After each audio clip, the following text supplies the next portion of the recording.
السلام علیکم ملګرو، خدای دې وکړي چې ښه او جوړ وای. ملګرو زمونږ نننۍ ویډیو د داسې ټاپک په باره کې ده چې هغه ډېر مهم دی، چې هغه دی امازون FBA and FBM. که یو نوی سیلر امازون ته راشي او غواړي چې خپل سامان په کامیابۍ سره خرڅ کړي په امازون باندې، او دغه سیلر د امازون FBA او FBM په معنا نه وي پوه شوی، نو دغه خپل سامان په کامیابۍ سره نشي خرڅولی. نو لاړ به شو چې امازون FBA and FBM څه ته وایي. دلته اوس تاسو کتلی شئ امازون FBA and FBM. اول به راشو چې امازون FBA څه ته وایي. Amazon FBA, fulfilled by Amazon or fulfillment by Amazon, is Amazon's warehousing and fulfillment service that allows seller to send inventory to an Amazon warehouse and have their order shipped by Amazon. دلته داسې لیکل چې Amazon FBA هغه ته وایي چې کله ته خپل سامان پروډکټ امازون ویرهاوس ته ولیږې او امازون خپل ګدام کې تا ته ځای درکړي، او کله چې تا ته order راشي نو امازون دا order ریډي کوي هم، پیک کوي هم او کسټمر ته یې لګي هم. نو دغه ته وایي چې امازون FBA. زه به تاسو د مثال په ترو پوي کړم. دلته اوس ګورئ FBA، دا ګوره FBA اول. دلته اوس وګوره، دلته دا سامان دی، دا ستا سامان دی پروډکټ، دا ستا سامان دی، درته لیږي امازون ویرهاوس ته یا ګدام ته.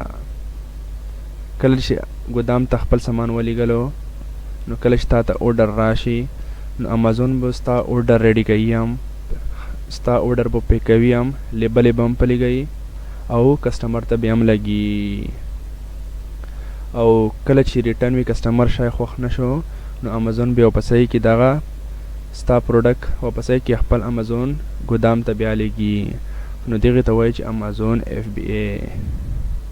امازون FBA کې هر څه امازون کوي، خالي به ته څه کوي، بس خپل سامان به امازون ویرهاوس ته ولیږي ګدام ته.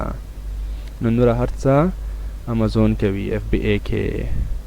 اوس به راشو امازون FBM ته، fulfilled by merchant or fulfillment by Amazon or fulfillment by merchant.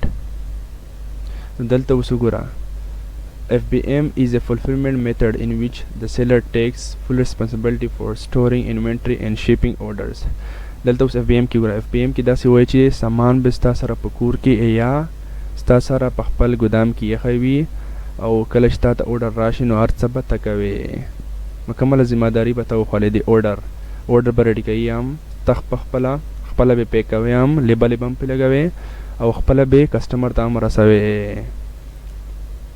نو FBM کې به هر څه ته خپله کوې، دا کې امازون هېڅ هم نه کوي. اوس به راشو د مثال په ترو. اوس دلته مثال ګورئ FBM کې دا ستا کور دی یا ستا ګدام دی، دلته تا خپل سامان ایښی دی. نو کله چې تا ته order راشي نو ته به order ریډي هم کې، خپل order به پیک هم کې او لیبل یې به هم پرې ولګوې او خپله به هم د کسټمر کور ته هم رسوې. او کسټمر که شاید خوښه نه شي نو خپله به کسټمر کور نه بیا خپله راخلې او واپسوي کې بیا کسټمر ته ور رسوې. نو دې ته وایي چې امازون FBM. نو خدای دې وکړي چې دې منځ توپیر پوه شوی وای. اوس دلته به زه تاسو ته وښیم د امازون FBA and FBM فیس.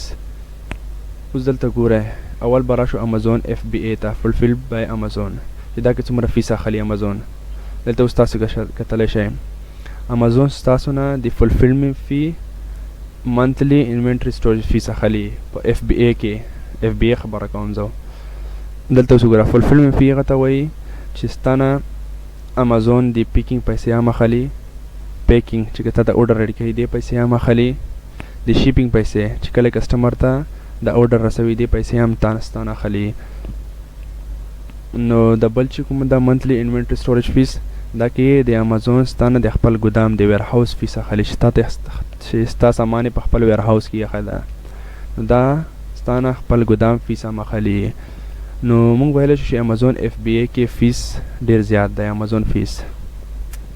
او کله چې موږ راشو امازون FBM ته، fulfilled by merchant، نو دلته امازون د هیڅ فیس نه اخلي، خالي امازون د خپل د امازون ویب سایټ فیس اخلي، شا کې ته سامان خرڅوي، هغه 8% ده، 8% فیس اخلي FBM کې. نو دا کې هیڅ فیس نه اخلي امازون. فیس خلی په FBA کې زیات دی، چې هغه فیس دا تاسو ته مې وښیل fulfillment fee and monthly inventory storage fees داخلي. نو فیس چې کوم دی په اف بی ای کې زیات دی، خو د نوي سیلر دپاره چې کوم چې امازون ته نوی سیلر راغلی ای دپاره بهتره دا ده چې امازون اف بی ای شروع کړي، ځکه که هر څه امازون کوي، پیکینګ امازون کوي، لیبل یې هم پې لګوي، هر څه امازون کوي. اف بی ایم کې به لږه مشکله ده، هر څه به ته کوې، اوډر به ریډي کوې هم ته، پې کوې به هم ته، لیبل یې به هم په لګوې، کسټمر ته به هم رسوې اف بی ایم کې. نو دا لږ مشکله ده د نوي سیلر دپاره. خو پیسې چې کومې دي، فایده چې کومه ده په اف بی ایم کې زیاته ده، اف بی ای کې دومره فایده نشته. اوس به لاړ شو چې په دنیا کې اف بی ای ډېر زیات خلک کوي که اف بی ایم. دلته اوس تاسو کتلی شئ دی، دا ډایګرام ده. دلته اوس وګوره 60% خلک اف بی ای کوي، اف بی ای fulfilled by Amazon 60%. او دلته اوس تاسو وګورئ 6% اف بی ایم کوي خلک، اف بی ایم 6% کوي. څومره فرق ده اف بی ای اف بی ایم په منځ کې. او دلته تاسو کتلی شئ چې په ګډه اف بی ای اینډ اف بی ایم څومره خلک کوي په ګډه 29%. نو دلته تاسو کتلی شئ چې ټولو کې اف بی ای خلک زیاته کوي، ځکه چې دا ډیره سیف ده، فایده د نوي سیلر دپاره ډیره سیف ده، مطلب خطرناکه نه ثابتېږي. نو خدای دې وکړي چې پوه شوي وای د امازون اف بی ای ان اف بی ایم په باره کې. او که بیا هم څه مشکلات لرئ، پوه شوي نه وای، نو لاندې کمنټ کې پوښتنه کولی شئ. په خدای مه سپاره.